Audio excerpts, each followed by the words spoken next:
Hi friends, స్వాగతం మా ఛానల్కి. నీవు కొత్తగా ఈ ఛానల్ని చూస్తున్నట్లయితే సబ్స్క్రైబ్ చేసి బెల్ ఐకాన్ని నొక్కడం మర్చిపోవద్దు. మనం ఈరోజు ఒక ఆసక్తికరమైన చర్చనీయాంశమైన అంశంపై మాట్లాడబోతున్నాం. అదే ఆంధ్రప్రదేశ్ మాజీ ముఖ్యమంత్రి వైఎస్ జగన్మోహన్ రెడ్డి గారు తీసుకొచ్చిన ప్రభుత్వ పాఠశాలల్లో ఇంగ్లీష్ మీడియం బోధన నిర్ణయం. ఈ నిర్ణయం ఎందుకు వివాదాస్పదమైంది? భాషా, సాంస్కృతిక కార్యకర్తలు ఎందుకు దీన్ని వ్యతిరేకించారు? హైకోర్టులో ఎదురైన న్యాయ సవాళ్లు ఏమిటి? హైకోర్టు ఈ నిర్ణయంపై స్టే ఆదేశాలు ఎందుకు జారీ చేసింది? ఈ విషయాలన్నీ ఈ వీడియోలో చాలా లోతుగా, సమగ్రంగా చర్చిద్దాం. సో, రెడీనా? ప్రారంభిద్దాం. వైఎస్ జగన్మోహన్ రెడ్డి ఒక పరిచయం. ముందుగా వైఎస్ జగన్మోహన్ రెడ్డి గారి గురించి కొంచెం తెలుసుకుందాం. వైఎస్ జగన్మోహన్ రెడ్డి, లేదా సర్వసాధారణంగా జగన్ అని పిలుచుకునే ఈ రాజకీయ నాయకుడు ఆంధ్రప్రదేశ్ మాజీ ముఖ్యమంత్రి వైఎస్ రాజశేఖరరెడ్డి గారి కుమారుడు. డిసెంబరు 21, 1972 నాడు కడప జిల్లా పులివెందులలో జన్మించిన జగన్ హైదరాబాద్ పబ్లిక్ స్కూల్లో చదువుకుని నిజాం కళాశాల నుంచి గ్రాడ్యుయేషన్ పూర్తి చేశారు. 2004 ఎన్నికల్లో కడప జిల్లాలో కాంగ్రెస్ పార్టీ తరపున ప్రచారం చేయడం ద్వారా రాజకీయ జీవితాన్ని ప్రారంభించారు. తన తండ్రి మరణం తర్వాత 2011 ఫిబ్రవరి 16న యువజన శ్రామిక రైతు కాంగ్రెస్ పార్టీ, అంటే వైఎస్ఆర్ కాంగ్రెస్ పార్టీని స్థాపించారు. 2019 నుంచి 2024 వరకు ఆంధ్రప్రదేశ్ ముఖ్యమంత్రిగా పనిచేశారు. జగన్ గారు తమ పాలనలో అనేక సంస్కరణలు తీసుకొచ్చారు. వీటిలో ఆరోగ్యశ్రీ, అమ్మ ఒడి, నాడునేడు, వైఎస్ఆర్ ఆసరా వంటి పథకాలు ప్రజల మధ్య బాగా పాపులర్ అయ్యాయి. కాని ఈరోజు మనం మాట్లాడబోయే అంశం ప్రభుత్వ పాఠశాలల్లో ఇంగ్లీష్ మీడియం బోధన. ఈ నిర్ణయం ఎందుకు అంత వివాదాస్పదమైంది? దీని వెనుక ఉన్న కారణాలు ఏమిటి? రండి ఒక్కొక్కటిగా చూద్దాం. ఇంగ్లీష్ మీడియం నిర్ణయం. జగన్ విజన్. వైఎస్ జగన్ గారు 2019లో ముఖ్యమంత్రిగా బాధ్యతలు చేపట్టిన తర్వాత విద్యారంగంలో సంస్కరణలకు పెద్దపీట వేశారు. ఈ సంస్కరణలో భాగంగా ప్రభుత్వ పాఠశాలల్లో ఇంగ్లీష్ మీడియం బోధనను తప్పనిసరి చేయాలని నిర్ణయించారు.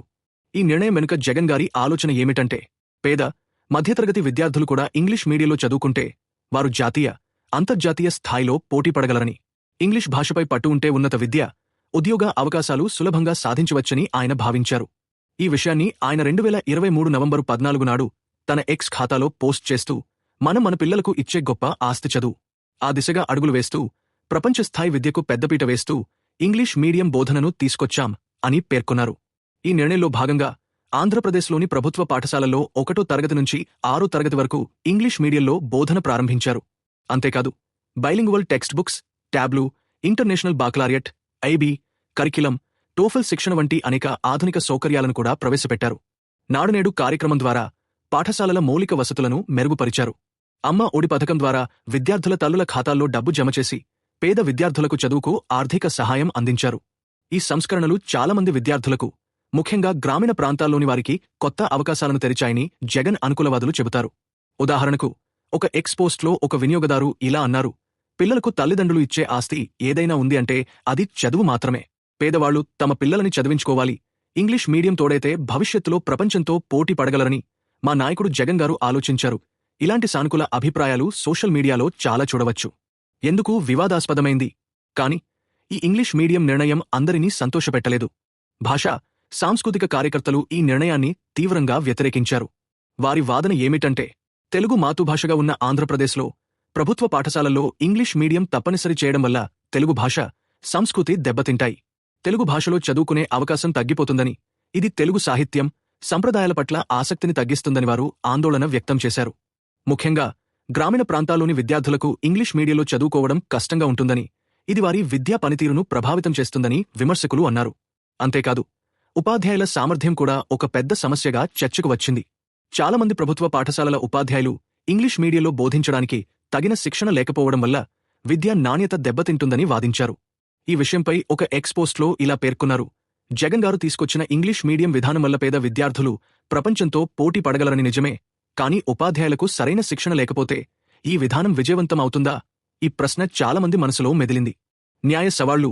High court stay. ఈ నిర్ణయంపై భాషా కార్యకర్తలు, విద్యావేత్తలు, కొందరు రాజకీయ నాయకులు కోర్టును ఆశ్రయించారు. 2020లో ఆంధ్రప్రదేశ్ హైకోర్టులో ఈ నిర్ణయాన్ని సవాల్ చేస్తూ పలు పిటిషన్లు దాఖలయ్యాయి.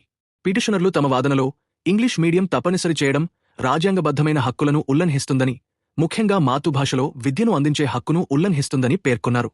జాతీయ విద్యా విధానం ప్రకారం పిల్లలు తమ మాతృభాషలో ప్రాథమిక విద్యను పొందాలని సిఫారసు చేస్తుందని, ఈ నిర్ణయం ఆ సిఫారసులకు విరుద్ధమని వాదించారు. ఈ పిటిషన్లపై విచారణ జరిపిన ఆంధ్రప్రదేశ్ హైకోర్టు 2020లో ఇంగ్లీష్ మీడియం నిర్ణయంపై స్టే ఆదేశాలు జారీ చేసింది. ఈ స్టే ఆదేశాలు ప్రభుత్వానికి పెద్ద ఎదురుదెబ్బగా పరిగణించబడ్డాయి. హైకోర్టు తన తీర్పులో ప్రభుత్వం ఈ నిర్ణయాన్ని అమలు చేయడానికి ముందు తగిన సన్నాహాలు, ఉపాధ్యాయుల శిక్షణ, మౌలిక వసతుల మెరుగుదలలపై దృష్టి పెట్టాలని సూచించింది. అంతేకాదు, విద్యార్థుల తల్లిదండ్రుల అభిప్రాయాలను కూడా పరిగణనలోకి తీసుకోవాలని ఆదేశించింది. తదనంతర పరిణామాలు. హైకోర్టు స్టే ఆదేశాల తర్వాత వైఎస్ జగన్ ప్రభుత్వం ఈ నిర్ణయాన్ని సమర్థించడానికి అనేక చర్యలు తీసుకుంది. ఉపాధ్యాయులకు ఇంగ్లీష్ మీడియం బోధనపై శిక్షణ ఇవ్వడం, బైలింగ్వల్ టెక్స్ట్ బుక్స్ అందుబాటులోకి తీసుకురావడం, పాఠశాలల్లో డిజిటల్ సౌకర్యాలను మెరుగుపరచడం వంటి చర్యలు చేపట్టారు. ఈ చర్యల వల్ల కొంతమంది విద్యార్థులు ఇంగ్లీష్ మీడియంలో చదువుకోవడం సులభతరమైందని, వారి కమ్యూనికేషన్ స్కిల్స్ మెరుగైనవని సోషల్ మీడియాలో చర్చలు జరిగాయి. కానీ ఈ సంస్కరణలు అందరినీ ఒప్పించలేదు. 2024 ఎన్నికల్లో వైఎస్సార్ కాంగ్రెస్ పార్టీ ఓటమి తర్వాత కొత్తగా అధికారంలోకి వచ్చిన కూటమి ప్రభుత్వం ఇంగ్లీష్ మీడియం విధానాన్ని సమీక్షించింది. కొన్ని ఎక్స్పోస్ట్ల ప్రకారం కూటమి ప్రభుత్వం ఇంగ్లీష్ మీడియంను తొలగించి మళ్లీ తెలుగు మీడియంను పునరుద్ధరించే దిశగా అడుగులు వేస్తోందని తెలుస్తోంది. ఈ నిర్ణయం కూడా చాలా చర్చలకు దారితీసింది. కొందరు ఈ మార్పును స్వాగతిస్తే, మరికొందరు జగన్ గారి విద్యా సంస్కరణలు విద్యార్థులకు మేలు చేశాయని, వాటిని కొనసాగించాలని వాదిస్తున్నారు. ఈ నిర్ణయం యొక్క ప్రభావం. ఇంగ్లీష్ మీడియం నిర్ణయం వల్ల కొన్ని సానుకూల, కొన్ని ప్రతికూల పరిణామాలు సంభవించాయి. సానుకూలంగా చూస్తే, గ్రామీణ ప్రాంతాల్లోని విద్యార్థులు ఇంగ్లీష్ భాషపై కొంత పట్టు సాధించారు. ఐబీ కరిక్యులం, టోఫెల్ శిక్షణ వంటివి వారికి అంతర్జాతీయ స్థాయి విద్యకు అవకాశం కల్పించాయి. అమ్మ ఒడి, నాడునేడు వంటి పథకాలు విద్యార్థులకు, తల్లిదండ్రులకు ఆర్థిక, మానసిక మద్దతు అందించాయి. ప్రతికూలంగా తెలుగు భాష, సంస్కృతి పట్ల ఆసక్తి తగ్గే ప్రమాదం ఉందని కొందరు ఆందోళన వ్యక్తం చేశారు.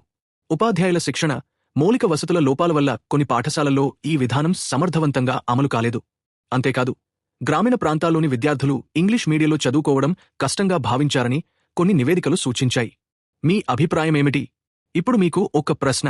ప్రభుత్వ పాఠశాలల్లో ఇంగ్లీష్ మీడియం బోధన మంచిదా, లేక తెలుగు మీడియంనే కొనసాగించాలా? జగన్ గారి ఈ నిర్ణయం విద్యార్థులకు ఎంతవరకు ఉపయోగపడిందని మీరు భావిస్తారు? మీ అభిప్రాయాలను కామెంట్స్లో తప్పక షేర్ చేయండి.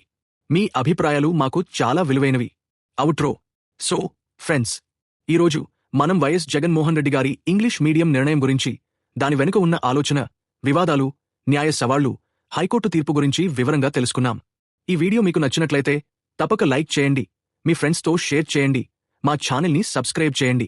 బెల్ ఐకాన్ని నొక్కడం మర్చిపోవద్దు, ఎందుకంటే మీకు మా కొత్త వీడియోల నోటిఫికేషన్స్ వస్తాయి. మీ విలువైన అభిప్రాయాలను కామెంట్స్లో తెలియజేయండి. మళ్ళీ కొత్త వీడియోతో మీ ముందుకు వస్తాం. అప్పటివరకు టేక్ కేర్. By by.